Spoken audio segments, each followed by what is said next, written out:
Recyclico, making lithium-ion last forever. Recyclico's patented recycling process achieves up to 100% recovery of battery metals from lithium-ion batteries for electric vehicles, including cobalt, lithium, nickel, manganese, and aluminum. Recyclico Battery Materials Incorporated trades on the TSX Venture AMY, on the OTCQB AMYZF, and Frankfurt ID4. For more information, visit recyclicode.com or phone us at 778-574-4444. Recyclico, making lithium-ion last forever. You're listening to HowStreet.com radio, available online at TalkDigitalNetwork.com. Welcome to HowStreet.com radio, the online source for market opinions. Here is Jim Goddard. My guest is Mark Leibovit, editor and publisher of the Leibovit VR newsletters, also known as VRTrader.com. He's speaking to us from Arizona. Welcome back to the show, Mark. Glad to be here, Jim. Do you have a special offer for our listeners?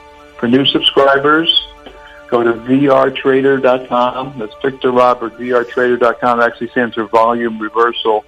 And when you place an order for any of our newsletters, enter the promo code 2022 half off, just as it sounds, 2022 half off, and you get 50% off of any of our newsletters, all of them, for any time frame you specify, whatever you enter in on the order sheet.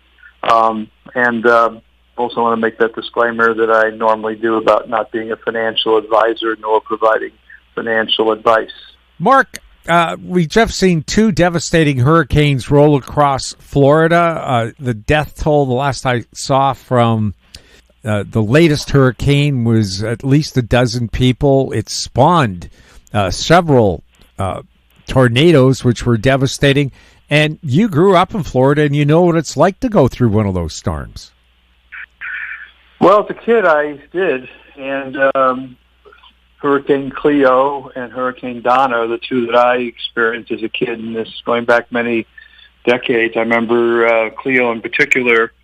I'm glad you brought it up because it was sort of a life-changing experience. I remember I was living in Miami Beach, and we were monitoring the tracking of the storm at the time, and they said, well, the eye is offshore on an island called Bimini, which is off the coast of Florida, and it's not going to come. So the thing zigzagged and obviously fooled the forecasters, and it came right over Miami Beach.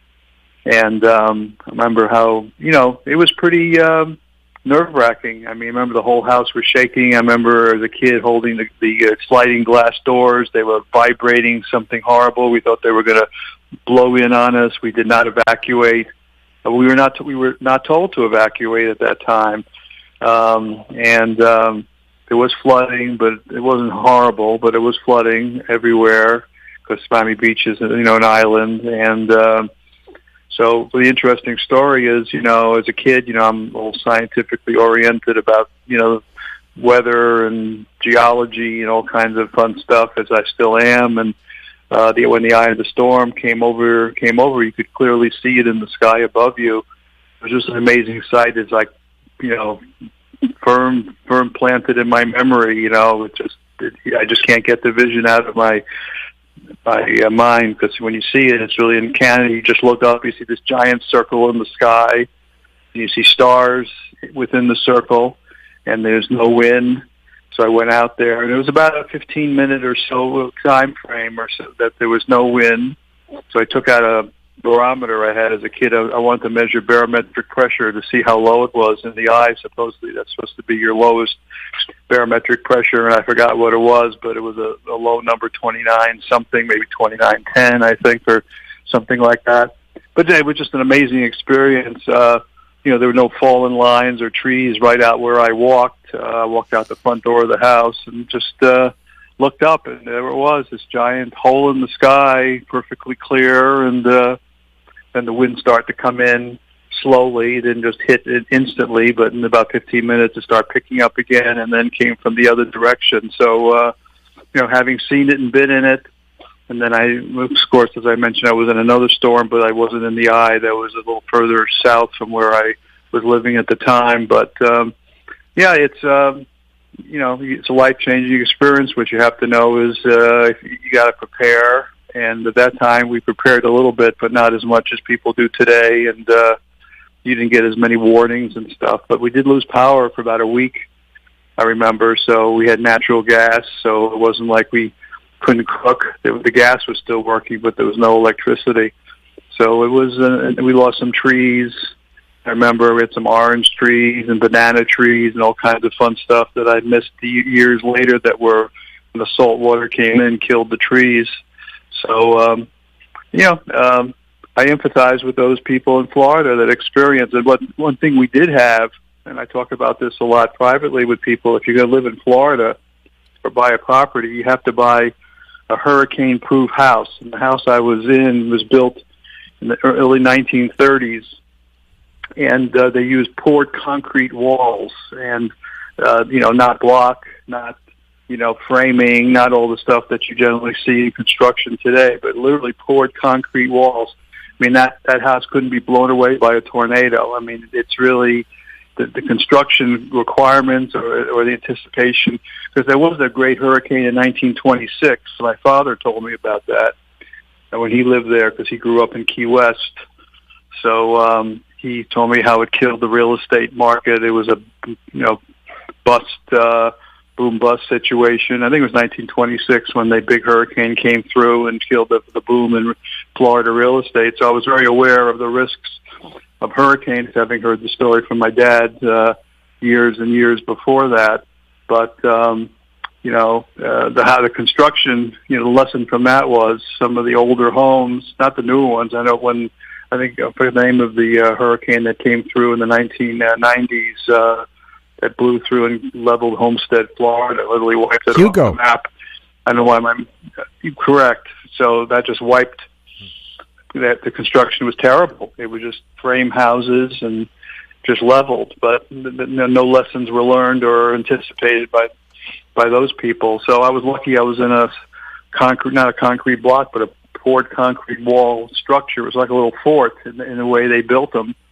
The older homes, particularly in Miami Beach, I think, they come from they were built in the 1930s, I guess, after that 1926 storm. So, yeah, I have sort of, life experience with this.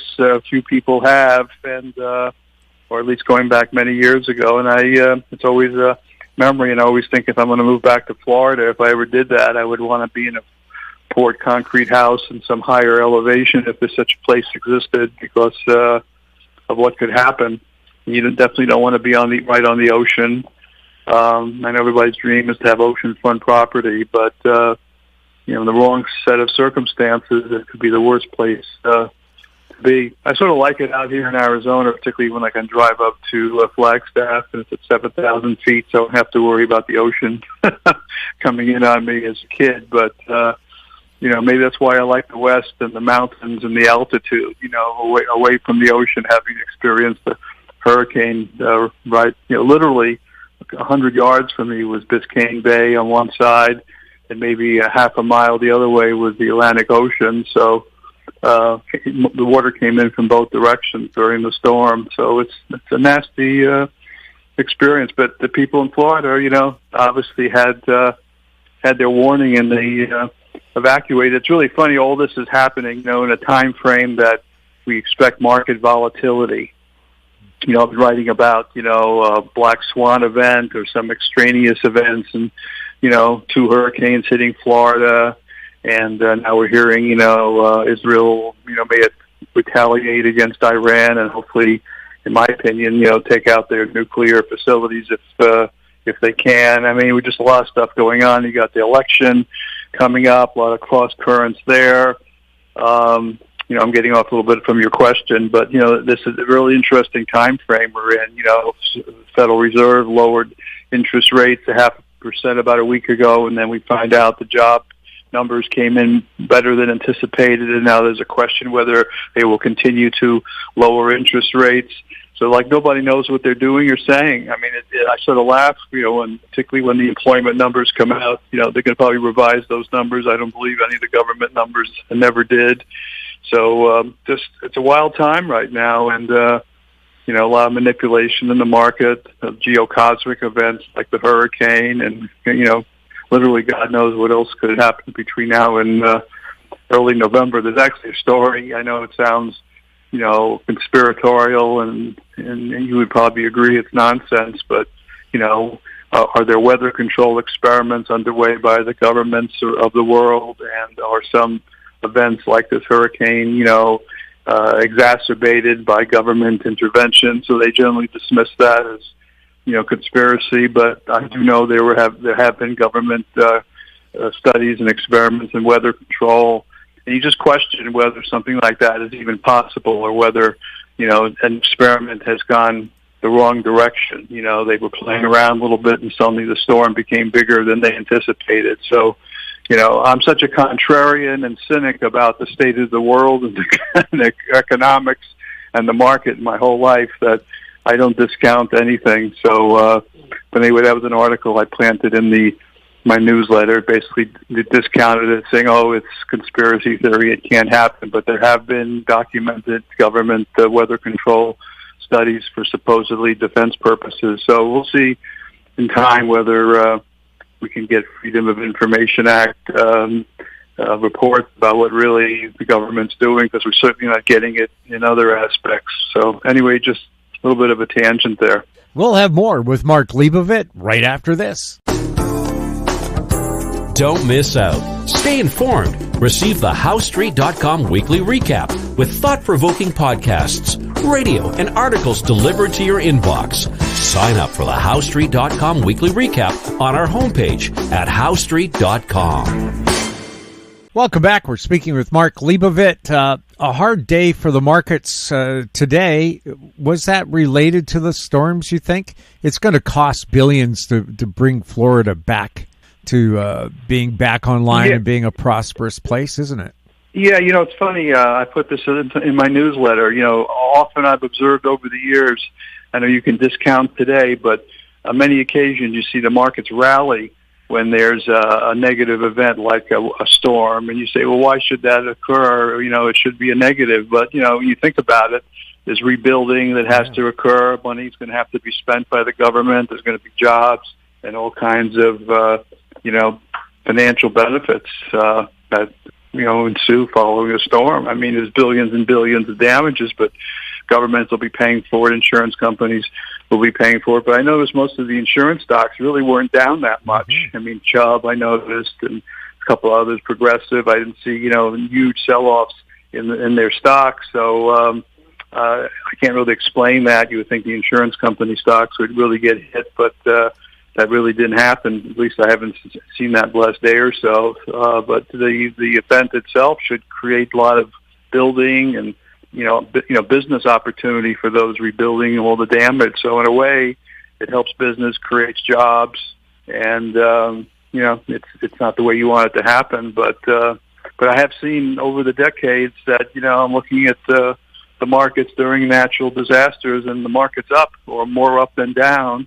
So the markets don't react that much. I guess if we had an asteroid coming in, then that was a whole different story, Jim. Maybe the end of the world type situation, or we had a super volcano go off like in Yellowstone or something, which is, world threatening in nature. But the general, events, you see the markets tend to recover pretty quickly. And, part of it could be government intervention into the markets. I'm a big follower of the plunge protection team and the equity stabilization fund and government intervention in the markets. And I wouldn't be surprised if they support the markets during crisis times, just to avoid panic. If you're getting a physical damage, you don't need a financial panic at the same time. So there's something in the back of my mind. But we are in this cyclical negative time frame. Remember, September, October, we're still in October.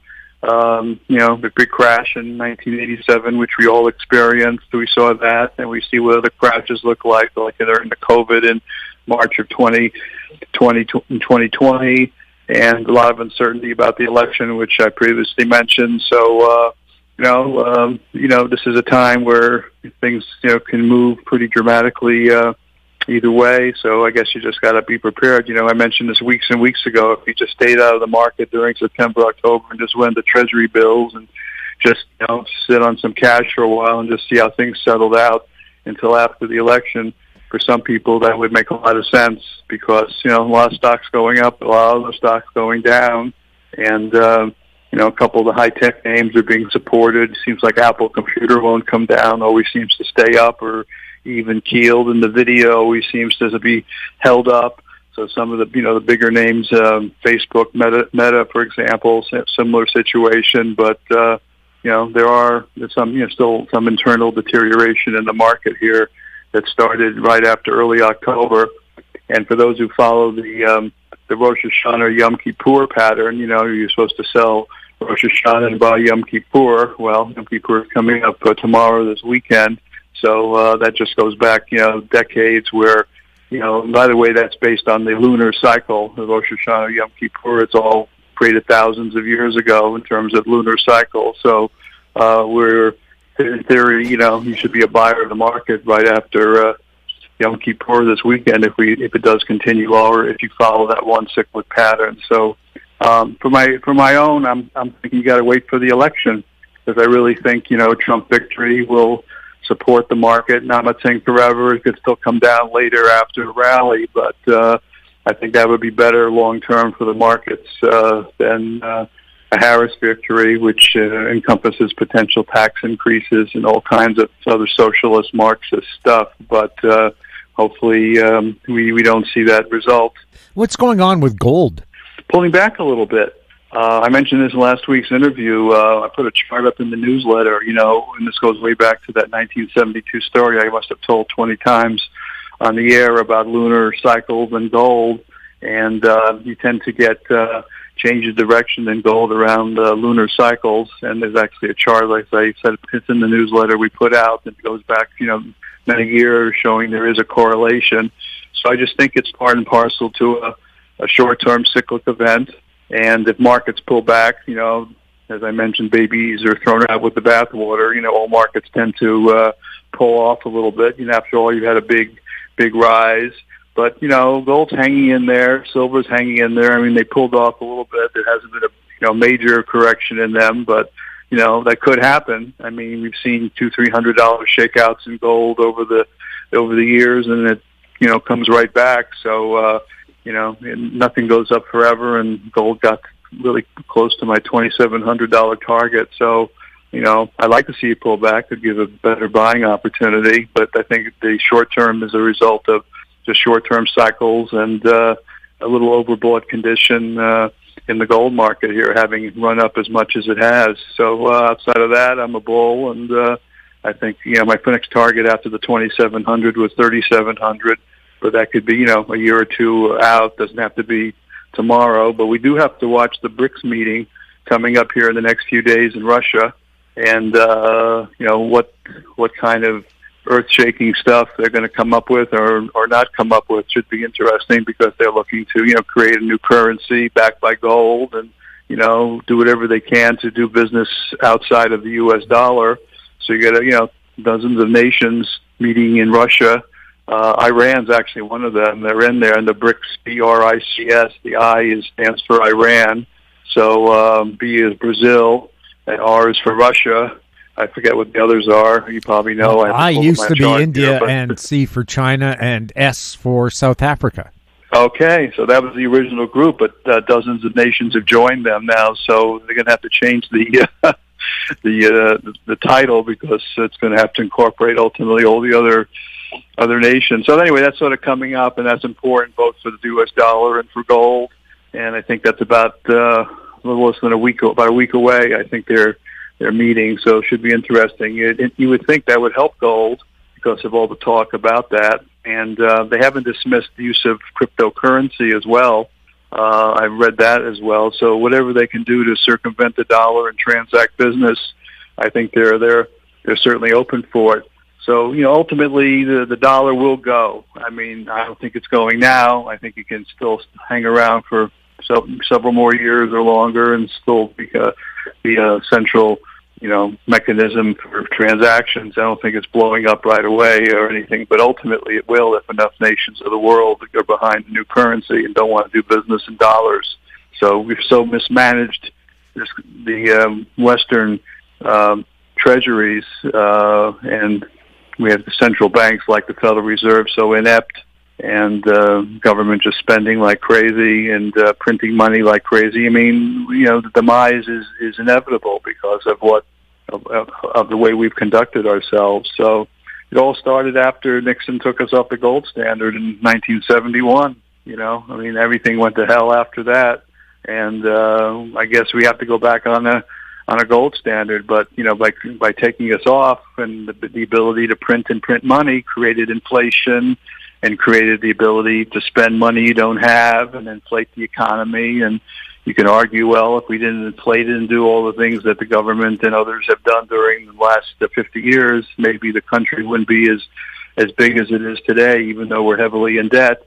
So there's a lot of ways to look at it. You want to be in debt and have a big booming society and ultimately pay the price of that debt, or you just want to live with the risk that it won't happen tomorrow. So, but ultimately, I think that's what BRICS wants to do, get us on a gold standard and get something that makes economic sense and financial sense.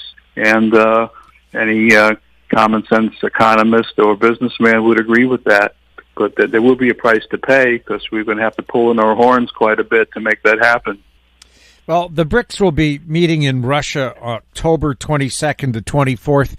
And if you recall, last year they were threatening or promising to bring in their digital currency, 40% backed by gold, 60% would be a mixture of their fiat currencies. And I looked at preliminary trading for this mythical unit so far. It'd be worth about $20 U.S. Okay.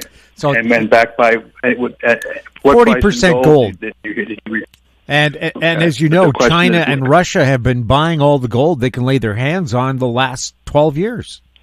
Right. But the question is, what value do you peg gold at? I mean, it's an arbitrary number. There's a lot of talk that gold's being transacted in different prices, like there's higher prices in China than there are on the COMEX or in the U.S. markets. That's because they're able to obtain the physical commodity there, and they can't do it here because of the inability to deliver on those contracts. So will they peg gold at the current market, or will they peg it at some higher price? I guess they can afford to do that if they control enough gold. And between Russia and China and others, maybe they can. We don't know where the U.S. gold is, even if it exists anymore, whether it's even in Fort Knox or it's already been sold or given away in the past. So the claim is we still have a lot of gold here. My sentiment is we probably gave a lot of it away or sold it, because there's been 20 years of documentation by GATA, Gold Action Trust Association, GATA.org, that there's been overt government suppression of the price of gold to keep it down. And that would only make sense if the government didn't have the gold or decided that a higher price would be to their disadvantage. So, I'm a big supporter of the BRICS doing what they're doing. I mean, if we can get a gold back to currency and get some financial stability out there in this world, and I think that would result in higher price for gold ultimately. So I hope they're ultimately successful. Well, according to my Google research, the BRICS nations, their central banks hold more than 20% of all the gold held in the world. Meanwhile, places like Britain and Canada sold off all their gold several years ago. We don't have any. And that's what I suspect may be the case here in the U.S. as well. I'm wondering, if they only control the 20%, where's the other 80%? I would think that it would be the other way around. So that's a sort of surprising statistic. It's interesting. Also, Canada sold off. It even had these very rare gold coins, and they just melted them down for bullion value instead of selling the coins to collectors for outrageous prices. That's typical government, isn't it? Yeah, you're right. That's it. They do the stupidest things at the stupidest time. And I remember when the story was out not too many years ago when gold was way below current prices, even when it was down under $500, that central bankers were selling their gold because they didn't think it had any value and they needed the money for other purposes. So I guess from a contrarian's point of view, you got to be a little nervous that if central bankers, and if you have to confirm this, we read what we read and we don't know whether it's all true or not, but if the central bankers are really out there aggressively buying gold, is it a top, just as the opposite of when they were selling it was at a bottom? Do they get bullish at the top and do they bearish at the bottom too? There's an argument for that if you're a contrarian. So the thing is, we're reading stuff. We don't have confirmed documentation. We don't know really what they're doing, but we do know China and Russia have been doing it aggressively. So yeah, I think the bets are on their side, and we'll see how it all plays out. But yeah, as a long-term holder, you want to hold some gold because the trend is toward currency being backed by gold. So I think that's a solid long-term strategy. So if I'm looking for near 4,000 for gold in the next few years, it's certainly worth buying on any weakness if we get it.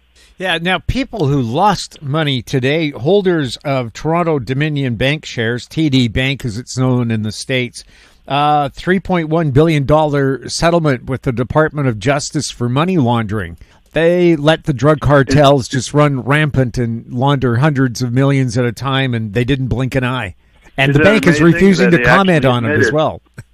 Right, they actually admitted to laundering money. Yeah. And a huge bank like that.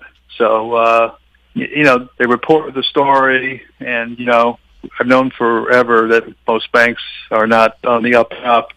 We saw, I don't know if you remember in recent years, Wells Fargo here in the U.S., they had criminal activity, and the Federal Reserve actually closed them down on a certain level where they couldn't do business or they couldn't expand. They reopened them just recently, but, one example was they were opening fraudulent accounts, checking accounts, or charging people for certain items that they never authorized, and certain very aggressive marketing on Wells Fargo. So they already proved that they were, corrupt.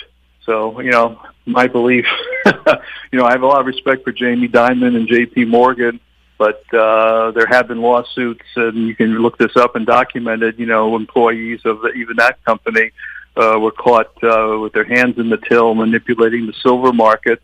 And some served jail sentences, and they were employees of J.P. Morgan Chase. So this is all part of the GATA research. You can search for it. So no bank is immune, and you got bad people and good people everywhere. But this gets to your level of trust. I hope if you had accounts with TD, you didn't lose any money. Yeah, and banks say, oh, we weren't aware that this kind of thing could happen. I said, you've never seen the movie Scarface where they were bringing in duffel bags full of cash into the bank? You're not aware that can happen? And didn't anybody notice? Right.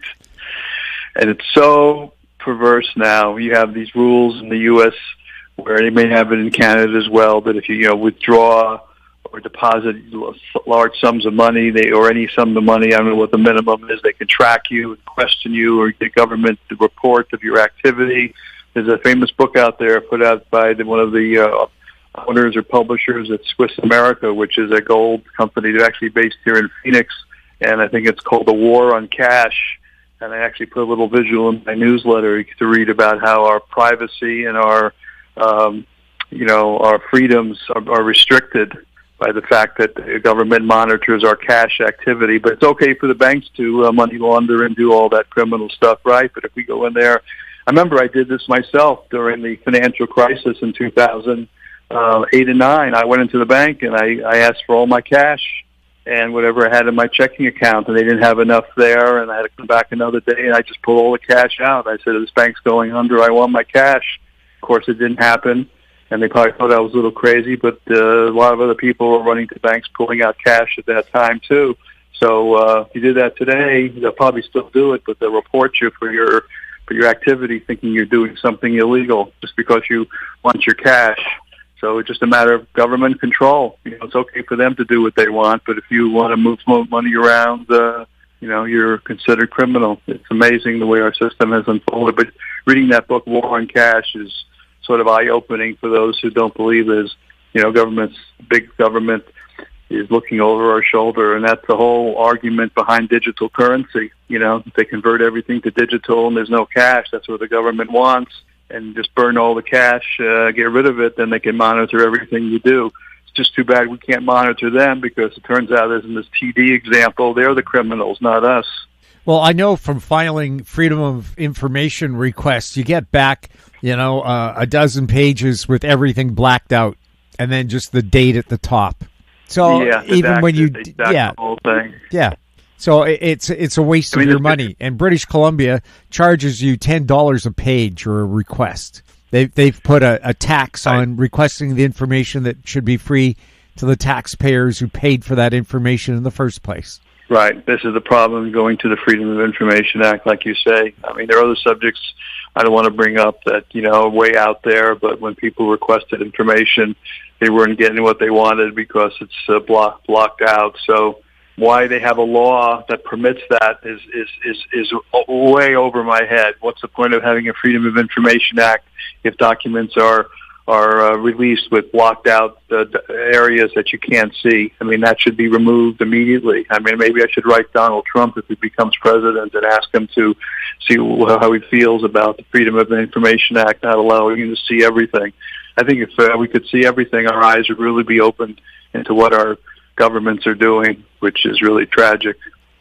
Also, on the geocosmic front, again, huge solar flares, a solar storm going on. They expect to see tremendous northern lights in Ireland, in Britain, across Canada, deep into the U.S. How bad is this solar storm? Right. This is what I've been putting in my newsletter for the last few years. We're at a cycle of increasing solar activity, and part of it is, these sunspots on the sun itself. They rotate around the sun, and apparently the position, if they're in a certain position that directs their energy toward the Earth, that's where we get the super risk of that Carrington event. And scientists are concerned about it, and sometimes there's some spots are pointing to other planets in the solar system, not necessarily to the Earth, but I remember there's a scientist that I knew years ago here in Arizona, and I don't want to mention names or details, but before he passed away, he sort of predicted, he said to me, Mark, the Earth is going to get burnt up. There's something coming in his research, and maybe he was foreseeing another Carrington-type event. Obviously, it hasn't happened since he passed away, but he sort of warned me. He says, I see something coming which could, be devastating to the planet. And it could be nothing more than a super solar storm, something we can't, protect ourselves against or really predict. We can monitor the sun. So we're we're complacent about our mortality. You know what I mean? We just don't think that's going to happen now, or it's like an asteroid. It may happen 10,000 or 100,000 years or a million years from now, but the increased activity is a concern. And obviously, if that's God's plan here, we have no choice, if we're going to get burnt up through some huge solar flare or a series of CMEs, they call them, then that's the plan. But it's interesting that you bring it up, because that's part and parcel to what I like to look at, not just the financial markets and what the economists are saying or what the Fed is saying. I like to look at cycles. I like to look at lunar cycles. I like to look at the solar, see what's going on in the sun, monitor earthquakes, monitor volcanic activity, things on the planet that just affect and change our lives, like we just saw in Florida with a hurricane that we have no control of, but it's something certainly you want to be aware of. So that's, I guess, the excitement of being alive, and monitoring these events and powers that we really can't control. Mark, thank you so much for chatting with us. It's always fun. Thanks for talking and seeing the light on some of these areas. We'll talk next week. My guest has been Mark Leibovit, editor and publisher of the Leibovit VR newsletters. He was speaking to us from Arizona. If you have any questions for Mark or for any of our guests, you can send them to info@howstreet.com. We'll ask those questions for you. Our YouTube channel is Talk Digital Network. Find us on X @HowStreet. We're also on Facebook. I'm Jim Goddard. Thank you for listening. Comments made on HowStreet.com radio are an expression of opinion only and should not be construed in any matter whatsoever as recommendations to buy or sell any financial instrument at any time. Available online at TalkDigitalNetwork.com. HowStreet.com radio is a production of HowStreet Media Incorporated.